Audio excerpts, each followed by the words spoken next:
A minha mãe teve 11 filhos, 4 mulheres e 7 homens. Tínhamos muitos irmãos, então a diferença do irmão mais velho para o irmão mais caçula era gigantesca. Na minha família de irmãos, o meu pai era pai meu, do meu irmão que é um ano mais velho que eu, que é o irmão que eu sou mais grudada, e a minha irmãzinha caçula. Os outros, eu não sei do pai deles. Mas a minha mãe, ela tinha uma vida, a vida dela, né? Colocava os meus 2 irmãos mais velhos para poder cuidar dos irmãos mais novos. Eram muitas crianças, então a forma que ela tinha de ter ajuda, né? Era com que os outros filhos cuidassem um dos outros ali. Eu lembro que a minha infância, ela foi uma infância conturbada. Como meus irmãos tinham poder sobre a nossa criação, tudo que a gente falava, a mãe defendia eles. Afinal de contas, eles tinham ali um papel de responsabilidade. Criança não cuida de criança, mas eles tinham esse papel. Então era como se eles tivessem carta branca ou como se eles fossem melhores, coisas do tipo, sabe? Mas a minha infância, ela foi um flash apagado na minha cabeça até uma certa idade. E eu lembro de um episódio que foi mais marcante na minha cabeça. O meu irmão mais velho e a minha irmã mais velha, eles faziam umas brincadeiras quando eu tinha 10 anos de idade. Tudo começou que eu me lembrava com brincadeiras de médico, ele gostava de tipo, sentar no vaso, e, por exemplo, e ele falar, tipo, o vaso assassino. E aí, tipo, a gente tinha que sentar no colo dele. Tipo, umas brincadeiras meio assim. E a minha irmã mais velha, que era muito grudada com o meu irmão mais novo, meio que ela compactuava, ela fazia essas brincadeiras porque ela gostava mesmo. E ele tinha umas brincadeiras, eles mostravam filmes pra gente, filmes assim, mais 18, né? Teve um dia que foi muito pesado. Meu irmão e minha irmã estavam trancados dentro do banheiro. E a gente chegou e bateu na porta perguntando o que eles estavam fazendo lá. E eles saíram, colocaram eu e o meu irmão, que eu sou mais grudada, que é do mesmo pai que eu, dentro do banheiro, trancados. E, tipo, queriam que a gente ficasse se beijando. E a gente não queria de jeito nenhum, sabe? Tipo, não era uma brincadeira que eu e ele queria. Ainda mais nessa idade. Meu irmão tinha 11, eu tinha 10. E foi muito desesperador. Teve também outras brincadeiras que o meu irmão mais velho tentou fazer com uma outra irmã nossa, que era mais velha do que eu, mas eu lembro dela se defender. Como ela era mais velha, ela já sabia se defender, então ele não se engraçava tanto com ela assim, sabe? Então, eu lembro desses episódios, dessas brincadeirinhas, desses filmes, dessas passadas de mão, brincar de pegar, de parte íntima, de não sei o quê. Eram brincadeiras que me incomodavam. Mas as coisas começaram a aflorar mesmo na minha mente e vir à tona mesmo um dia que aconteceu assim. A minha mãe, ela tinha uma amiga muito próxima que ela vivia viajando para o Rio de Janeiro. E quando ela viajava para o Rio, ela sempre deixava a chave da casa dela com a minha mãe. Para às vezes receber uma encomenda, um prestador de serviço. Na nossa cidade chovia, inundava tudo, então minha mãe ia lá para verificar se a casa não estava inundada, se ela não tinha perdido nada. Tipo, vigiar a casa dessa moça também. E ela era muito, muito bondosa. Todas as vezes que a gente ia lá, ela sempre tratava a gente com muito carinho, com muito amor, dava doces, coisas que criança gosta. E ela viajou para o Rio e deixou a chave com a minha mãe. E aí um dia ela estava lá no Rio, e ela ligou para minha mãe e falou assim: "Ó, tem como você mandar seu menino, que é o irmão mais velho, que era o que fazia essas brincadeirinhas, ir lá na minha casa para poder receber o meu fogão?" E aí meu irmão falou: "Não, tá, eu vou, tranquilo." E ele falou: "Vamos lá comigo?" Eu nem pensei 2 vezes. Eu, com 10 anos, já pensei em todos os doces que ela deixava jogado e ela deixava pra gente pegar mesmo. Ela gostava que a gente pegava, que a gente consumia, porque ela não tinha isso. Então a gente era criança perto dela. Chegamos lá, chegou o fogão, eu peguei todos os meus doces, fiquei ali esperando. O fogão foi embora e aí eu lembro de eu abrir a porta e falar: "Vamos?" E meu irmão falou: "Não, primeiro vamos deixar o fogão bonitinho." A gente começou a rasgar a caixa e tudo, ele foi lá e instalou o fogão. Foi mais uma vez, eu fui em direção à porta e falei: "Vamos?" E ele falou: "Não, agora você vai pra dentro do quarto." E eu olhei assim, tipo, por quê? E eu já, de certa forma, eu já senti, eu já tava com medo, alguma coisa tava me dizendo que algo ruim iria acontecer, mas eu não sabia o que iria acontecer, sabe? Então, quando ele me levou lá, eu pensei que ele ia fazer alguma brincadeirinha, tipo, me sacaneando, essas coisas que ele fazia. E foi quando ele começou a tirar a roupa e pediu pra tirar minha roupa. E ali eu já comecei a chorar desesperada. E eu comecei a falar pra ele, eu lembro que a única coisa que eu falei pra ele foi assim, você conta até 50? Quando você contar até 50, você para? Eu posso contar até 50 e você parar? E ele disse que tá bom. E ali ele consumiu o ato mesmo. Ele veio e ele fez. E eu lembro dele fazendo, deu sentindo muita, muita dor e eu contando na minha cabeça, sabe? Tipo, com o olho fechado, assim, enquanto ele fazia o que ele queria. E quando chegou nos 50, eu agradeci tanto, porque ele saiu de cima de mim. Então, ele cumpriu com a palavra dele de nos 50 ele sair, sabe? Ele vestiu a roupa e ele me ameaçou, falando que não era pra contar pra ninguém, que essas coisas a gente não contava, porque senão eu que ia apanhar, porque a mãe já não acreditava tanto em mim, tipo, me colocando como se eu fosse a vilã da história. Só que esse acontecido foi um acontecido que começou, que virou a minha cabeça. Então, depois desse dia, eu comecei a pensar muito mais sobre isso. E veio memórias que eu não estava lembrada. Como, por exemplo, quando eu tinha uns 6 anos de idade, eu lembro já dele debaixo de coberta, já querendo me acariciar, passando a mão em mim, querendo que eu coloque a mão dele, que eu não estava lembrada dessa história, sabe? O tempo foi passando e eu ia lembrando de quando, por exemplo, um dia eu tava deitada no quarto, a gente dividia o quarto, né?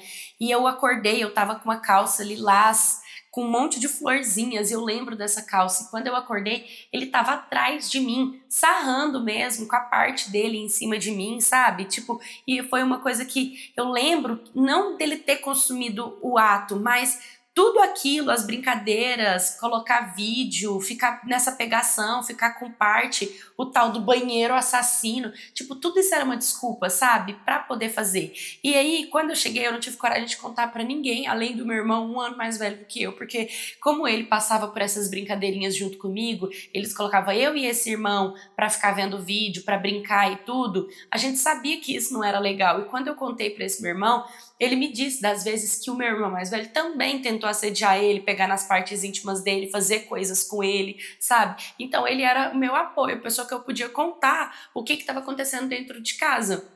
E eu carreguei isso por 4 anos. Só que foi 4 anos muito difícil. Era começo da minha pré-adolescência, início da minha adolescência, né? A gente vai criando essa revolta dentro da gente, mas o que mais assim, me matava por dentro era como a minha mãe, para poder falar do bom moço, ela sempre usava o meu irmão como exemplo, porque olha pro seu irmão, tipo, ela comparava as minhas atitudes, as atitudes dos meus irmãos com os 2 mais velhos. Ai, porque eles isso, porque eles aquilo, como se eles fossem perfeitos, como se eles fossem os deuses. E eles não eram, literalmente eles não eram, não eram.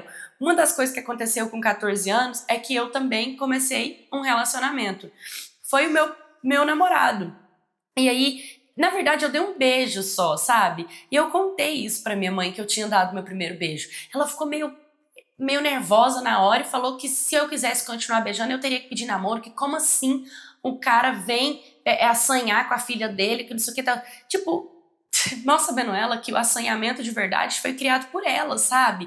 Mas eu conversei com ele e isso não foi um problema. No outro dia ele foi lá na casa da minha mãe e me pediu em namoro e a gente começou a namorar. Só que a minha mãe, ela não apoiava esse relacionamento. Ela brigava muito com ele, caçava conversa com ele, briga com ele. E eu não entendia, ela não queria que ele me pedisse namoro, ele me pediu, ele não era um menino ruim, sabe? Mas ele era a pessoa que eu podia contar, que eu podia conversar. Até que teve um dia assim que eu e ela tivemos um bate-boca e ela veio mais uma vez engrandecendo a minha irmã e o meu irmão, me colocando como a pior filha do mundo. E aquilo foi tanto pra mim que eu lembro que eu saí do quarto assim com muita raiva, chorando. Eu lembro que o meu pai tava entrando, eu lembro do farol nos meus olhos, meu pai perguntando o que tava acontecendo e eu falei, desce que eu te conto. E aí, na hora que eles estavam na área, meu irmão veio de dentro do quarto, ele chegou na área e falou assim, é melhor vocês sentarem. E os dois sentaram e eu sentei e comecei a contar tudo o que tinha acontecido na minha infância, todas as brincadeiras dos meus irmãos, todos os vídeos que eles mostraram, todas as passadas de mão. O que aconteceu quando eu tinha 10 anos na casa da mulher do Rio de Janeiro, que eu fui, né, que o ato foi concebido, que ele que tinha feito isso comigo. Na hora, meu pai, assim, ele ficou sem falar nada, minha mãe, ela olhou assim, ficou sem reação, né? Meu irmão confirmou porque ele também foi vítima dessa situação. Minha mãe pegou o telefone e ligou para ele e perguntou para ele se era verdade o que eu tava falando. E sabe o que ele respondeu na hora? Eu não lembro.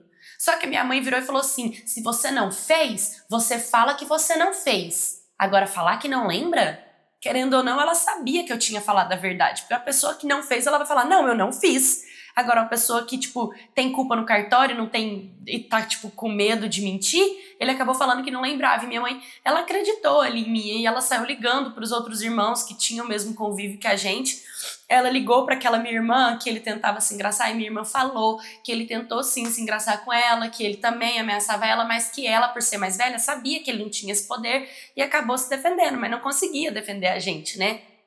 E aí acaba que ela ligou pra minha irmã mais velha, lembra que também ficava assim com o meu irmão mais velho? Pois é. E aí ela começou a falar que isso tudo era mentira, que não acreditava em mim e que provavelmente eu tinha perdido minha virgindade com meu namorado e tava inventando essa mentira para ninguém descobrir que eu não era mais virgem. Sabe? Tipo, como que ela tem coragem? Ela era mulher, ela que deveria me defender. Só que como ela sempre se juntou com ele, né? Foi isso que aconteceu. Só que na hora eu falei assim, então vamos no médico agora, eu quero que faz o exame em mim agora pra saber se eu tenho tido relação com meu namorado, porque de fato eu não tinha. Não é porque eu tinha passado por isso com 10 anos que eu já tinha uma vida ativa com meu namorado, não tinha. Era só um namoro de beijo mesmo. Na hora meu pai falou que não precisava disso, né, pra gente acalmar os nervos. Enfim, depois disso, nosso relacionamento virou uma cocô dentro de casa. Tipo, nossa relação nunca mais foi a mesma, ficou um clima extremamente pesado lá dentro.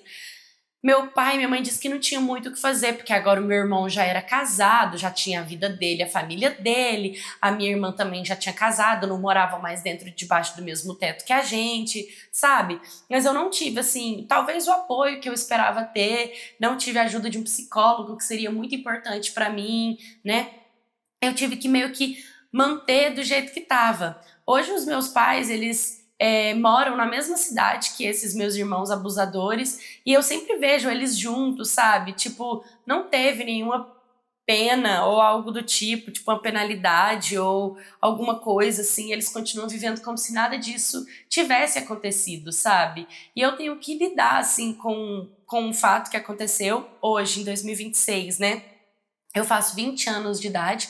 O meu namorado, que é o mesmo namorado de quando eu tinha 14, a gente continua juntos, ele vai fazer 23 e ele é o meu alicerce. Ele é a pessoa que me sustenta, assim, no meu emocional, é a pessoa que me ajuda, é a pessoa que tá comigo, é a pessoa que acredita em mim e é quem eu preciso, sabe? Porque é ele que eu quero como minha família, comigo. E se eu puder, eu quero fazer totalmente tudo diferente de como a minha mãe fez, sabe? Porque foi muito injusto pra mim, que era nova, passar por toda aquela situação e ter que lidar com tudo isso sozinha, sem ali o apoio dos meus pais, sabe? Mas eu conto essa história para muitos pais entenderem que quando você tem mais de um filho, a gente precisa de ter olhos, ouvidos e boca para todos eles, para corrigir, para amar, para ensinar, para educar e até para castigar, sabe? A gente precisa de saber dar do nosso corpo e da nossa alma de forma igual para todos os filhos e não sobrecarregar nenhum filho mais velho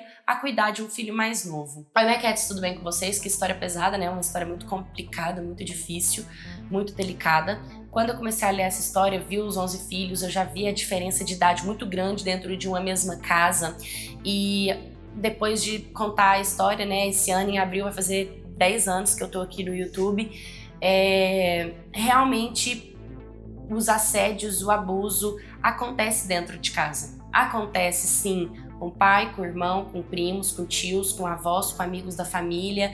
Então essas são as principais suspeitas. E eu trago histórias como essa pra gente lembrar que não é porque você gerou um filho, você criou um filho, que ele não pode ser um agressor. Eu sei que é duro e é difícil a gente como mãe olhar para um filho com esse olhar, mas acontece. Acontece principalmente se você negligenciar a criação dos mais novos, dando essa responsabilidade para o mais velho que não tem capacidade, estrutura para poder educar uma outra criança. Ainda mais em adolescência, quando surge todos esses assuntos à flor da pele, a sexualidade está sendo explorada, ele está no período de latência de jogar tudo para fora, né? Então é muito importante a gente não deixar pequenos com crianças mais velhas. A gente tem que ter esse olhar dobrado quanto a isso, né? E fica de alerta, se você está sofrendo algum tipo de abuso, algum tipo de assédio, tem como você fazer uma denúncia, tá? Ligando no Disque 100, faça uma denúncia, não tenha medo de pedir ajuda. Se alguém dentro da sua casa não está te ouvindo, conte para pessoas de fora. Geralmente pessoas de fora conseguem ter uma ideia diferente para te ajudar e te tirar dessa situação, tá bom? E também não tenha vergonha. Quem tem que ter vergonha é o agressor e não a vítima. E também quem apoia o agressor, porque quem apoia o agressor provavelmente aceitaria também passar por essa situação, preferia passar pela situação calada por medo de constrangimento. A gente não deve ter medo de constrangimento, a gente que deve ser o constrangedor, né? Tipo, constranger o outro, principalmente quando o outro é um agressor. Se vocês também já passaram por alguma história do tipo, me mande sua história no histórias, canal de curta, comenta, compartilha, se inscreva. Um beijo e até o próximo vídeo.